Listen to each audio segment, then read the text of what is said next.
Hello students, welcome back to another lecture. Last lecture में हम लोगों ने एल्डिहाइड एंड कीटोन की प्रिपरेशन देखी थी। आज मैंने बताया था कि आज जो डिस्कस करने वाले हैं हम लोग वो एरोमेटिक एल्डिहाइड एंड कीटोन की प्रिपरेशन कैसे होती है वो देखेंगे। हालांकि हम लोगों ने ये सारे रिएक्शन पहले से पढ़ रखे हैं तो मैं यहाँ पर मैकेनिज्म डिस्कस नहीं करने वाला। आपको ये सारे मैकेनिज्म फिनॉल के लेक्चर 3 में दिख जाएंगे, जहाँ मैंने नेमिंग रिएक्शन अलग से पढ़ाया था। तो चलिए जब से हम लोग फटाफट से देख लेते हैं कि भाई कौन कौन से तरीके से हम लोग क्या कर सकते हैं, एरोमेटिक एल्डिहाइड एंड कीटोन बना सकते हैं। तो सबसे पहला रिएक्शन है राइमर टाइमन रिएक्शन, जो हम लोगों ने डिटेल में पहले से पढ़ रखा है, तो इसलिए मैंने यहाँ पर सिर्फ रिएक्शन लिखा है, मैकेनिज्म चर्चा नहीं की है। तो यहाँ आप देख सकते हैं कि फिनॉल का अगर हम लोग रिएक्शन कराते हैं क्लोरोफॉर्म के साथ in the presence of NaOH या फिर KOH, तो आपको क्या मिलता है, सैलिसिल्डिहाइड का फॉर्मेशन हो जाता है। जबकि अगर हम लोग क्या लेते हैं, CCl4 in the presence of NaOH लेते हैं, तो CCl4 लेने की वजह से यहाँ पर क्या होता है, COH का फॉर्मेशन हो जाता है। क्योंकि जब वहाँ पर हम लोग देखते थे तो C पे कितने OH जुड़ जाते थे, 3 OH जुड़ जाते थे, और एक ही कारण पे 2 OH हाईली अनस्टेबल होते हैं, तो यहाँ से क्या निकल जाता था, वाटर, और ये जो पार्ट बच जाता था ये COH में कन्वर्ट हो जाता था। आई होप आपको याद होगा। इस वजह से CCl4 लेने पे क्या बन जाता है, सैलिसिलिक एसिड का फॉर्मेशन होता है, जबकि CaCl3 लेने से क्या होता है, सैलिसिल्डिहाइड का फॉर्मेशन होता है। जिसको याद नहीं है वो जाके क्या करें, फिनॉल का लेक्चर 3 देखें, नेमिंग रिएक्शन वाला। चलिए हम लोग नेक्स्ट स्लाइड की तरफ बढ़ते हैं और देखते हैं कि भाई और कौन सा प्रिपरेशन है। गटरमैन कोच रिएक्शन, ये भी हम लोगों ने पहले से पढ़ रखा है, और मैंने एक शॉर्ट ट्रिक भी बताया था याद रखने का कि COH कोच है ना, COH कोच। तो इससे याद रख पाएंगे आपकी भाई इसमें क्या होता है, CHO जुड़ता है, यहाँ से आपको दिख रहा है ना CHO, और बनाने का तरीका मैकेनिज्म हम लोगों ने पहले से पढ़ रखा है। कैसे बनाते थे भाई, तो भाई CO जो है उस पर फॉर्मल चार्ज आता था, आई होप आपको याद होगा, C ट्रिपल बॉन्ड हो। एक शॉर्टकट में बता रहा हूँ सिर्फ मैं, ताकि इस पर क्या होगा माइनस, इस पर क्या होगा प्लस। कैसे आया, फॉर्मल चार्ज के अकॉर्डिंग कैसे कैलकुलेट करते हैं हम लोगों को पता है। अब क्या होगा, आपके पास क्या H प्लस मिला हुआ है यहाँ से HCl से, ये H प्लस जाके किस पे जुड़ जाएगा, इसी नेगेटिव पे जुड़ जाएगा। तो यहाँ से क्या बन जाता था, याद है आप लोगों को, C पे कौन जुड़ गया, H ट्रिपल बॉन्ड, O पे क्या है, पॉजिटिव। अब क्या होता था, ये ज़्यादा इलेक्ट्रोनेगेटिव इलेक्ट्रॉन खींच लेगा, तो यहाँ से क्या बन जाता था, HC double bond O positive. ये क्या बन गया आपका, इलेक्ट्रोफाइल। अब यही इलेक्ट्रोफाइल जाके कहाँ जुड़ेगा, बेंजीन पे। तो कहाँ जाके जुड़ जाता था, बेंजीन पे, और क्या बनाता था, ऑर्थो पे जाकर CHO जुड़ जाता था। ठीक है ना। तो इसका पूरा डिटेल मैकेनिज्म हम लोगों ने पढ़ रखा है। मैंने सिर्फ ये वाला पार्ट यहाँ पे डिस्कस किया ताकि आपको एक रिवीजन हो जाए, और हम लोगों ने इलेक्ट्रोफाइल का जनरेशन देखा, और उसके बाद का काम तुम लोग को पता है। तो इस तरीके से हम लोग क्या कर सकते हैं, यहाँ पर वापस से सैलिसिल्डिहाइड का फॉर्मेशन कर सकते हैं। सॉरी। चलिए हम लोग नेक्स्ट स्लाइड की तरफ बढ़ते हैं। नेक्स्ट जो है वो क्या है, फ्राइडल-क्राफ्ट एसाइलेशन रिएक्शन। ये भी आप लोगों को याद होगा, ये रिएक्शन हम लोग कम से कम 7 से 8 बार पढ़ चुके हैं अब। हाँ, GOC के टाइम से मैं बताता आ रहा हूँ आपको ये रिएक्शन। तो इसमें क्या है, आपको पता ही है कि Cl के पास क्या है, लोन पेयर, AlCl3 के पास क्या है, वैकेट ऑर्बिटल। तो क्या करता था, इलेक्ट्रॉन डोनेट करता था, फिर फर्दर रिएक्शन होता था और यहाँ से Cl टूट कर निकल जाता था। तो इस पेयर यहाँ से हम लोग को क्या मिल जाता था, इलेक्ट्रोफाइल। आई होप आपको ये याद होगा। जिसको याद नहीं है वो हेलोल्केन्स हेलोरिन्स में मैंने पढ़ा रखा है, वहाँ जाकर दे सकते हैं, GOC में दे सकते हैं, बहुत जगह मैंने ये बता रखा है। तो ये इलेक्ट्रोफाइल बन जाएगा, इलेक्ट्रोफाइल आकर जुड़ जाएगा। यहाँ से भी सेम उसी तरीके से होगा, बस फर्क क्या होगा कि यहाँ पर क्लोरीन नहीं है, यहाँ पर ऑक्सीजन है। तो क्या करता है, ये ऑक्सीजन इसको इलेक्ट्रॉन डोनेट करता है, फिर यहाँ से बॉन्ड तोड़ के ऑक्सीजन निकल जाता है। तो इस पर फिर से क्या बनता है, सेम यही इलेक्ट्रोफाइल का जनरेशन हो जाता है। तो इस तरह से यहाँ पर ये कंपाउंड बन जाता है। तो आप देख सकते हैं कि इस तरह से हम लोग एरोमेटिक कीटोन का फॉर्मेशन या एल्डिहाइड का फॉर्मेशन कर सकते हैं। आई होप आपको ये मैकेनिज्म समझ में आया होगा, क्योंकि हम लोगों ने इसको बहुत बार पढ़ रखा है, इसलिए मैं यहाँ पर इसको डिटेल में नहीं बता रहा हूँ। चलिए हम लोग नेक्स्ट प्रिपरेशन की तरफ बढ़ते हैं। नेक्स्ट प्रिपरेशन जो है ये क्या है, controlled oxidation of toluene. Oxidation का मतलब क्या होता है कि भाई removal of hydrogen and addition of oxygen. तो आप देख सकते हैं यहाँ पर क्या था, CH3, और यहाँ पे क्या आ गया है, CHO। मतलब क्या हुआ है, removal of hydrogen and addition of oxygen. हालांकि ये जो ऑक्सीडेशन है ये क्या है, कंट्रोल्ड ऑक्सीडेशन है, मतलब पार्शियल ऑक्सीडेशन है। तो CrO3 जो है यहाँ पर, और ये जो हम लोगों ने लिया है एनहाइड्रेट लिया है, इसका काम क्या है, ऑक्सीडेशन कंट्रोल में कराने का। अगर यहाँ पर क्या होता, कंप्लीट ऑक्सीडेशन हो जाता, तो ये एल्डिहाइड ना बन के क्या बन जाता, कार्बोक्सिलिक एसिड में फॉर्म कर जाता, तो बेंजल डिहाइड का फॉर्मेशन ना होकर क्या बन जाता, बेंजोइक एसिड का फॉर्मेशन कर देता। लेकिन हम लोगों को क्या करना है, बेंजोइक एसिड तो बनाना नहीं है, हम लोग क्या बनाना है, बेंजल्डिहाइड। इस वजह से हम लोग क्या करा रहे हैं, यहाँ पर कंट्रोल्ड ऑक्सीडेशन करवा रहे हैं टॉलिन का।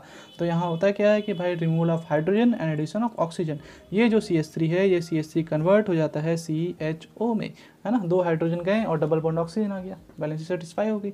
लेकिन कभी कभी क्या होता है, ये जो बना है इंटरमीडिएट, यहाँ पर आपको दिख रहा है एक कॉम्प्लेक्स कंपाउंड, ये पूछ देता है कि भाई ये क्या बनता है। और ऐसे क्वेश्चन नीट में पूछने की बहुत पुरानी आदत रही है।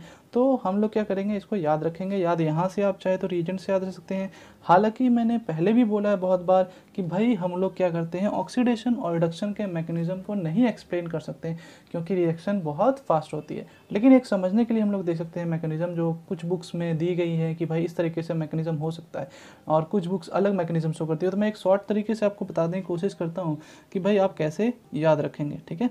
तो देखिए और समझने की कोशिश कीजिए कि आपको याद कैसे रखना है।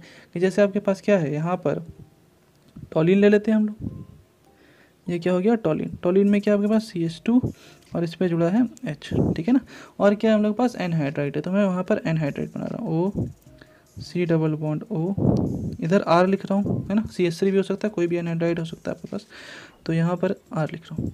तो क्या होगा, आप इस तरीके से सोचना कि यहाँ से क्या हुआ, होमोलैटिक बॉन्ड फिजन करवाया, और यहाँ से भी क्या कराया, होमोलैटिक बॉन्ड फिजन करवाया। तो एक इलेक्ट्रॉन किसके पास आया, ऑक्सीजन के पास, और एक इलेक्ट्रॉन किसके पास आया, कार्बन के पास, ठीक है। तो अब क्या होगा कि भाई होता क्या है कि ये जो है, ये ऑक्सीजन एक जो इसके पास फ्री रेडिकल आया था, एक CH2 के पास भी फ्री रेडिकल इससे जाकर जुड़ जाता है, और ये वाला जो कार्बन है ये कहाँ जाता है, इस हाइड्रोजन के पास आके जुड़ जाता है। तो बेसिकली हम लोगों को ये वाला पार्ट से मतलब है, यहाँ पर ये देख रहे हैं आप, ये जो है यहाँ से टूटा, ये पार्ट आपस में जुड़ जाएगा। तो ये जब पार्ट आपस में जुड़ेगा तो क्या बन जाएगा, आप देखिए यहाँ से इस CH2 से कौन जुड़ेगा, ऑक्सीजन, और ऑक्सीजन से जुड़ा है C डबल बॉन्ड OR वाला पार्ट, ठीक है।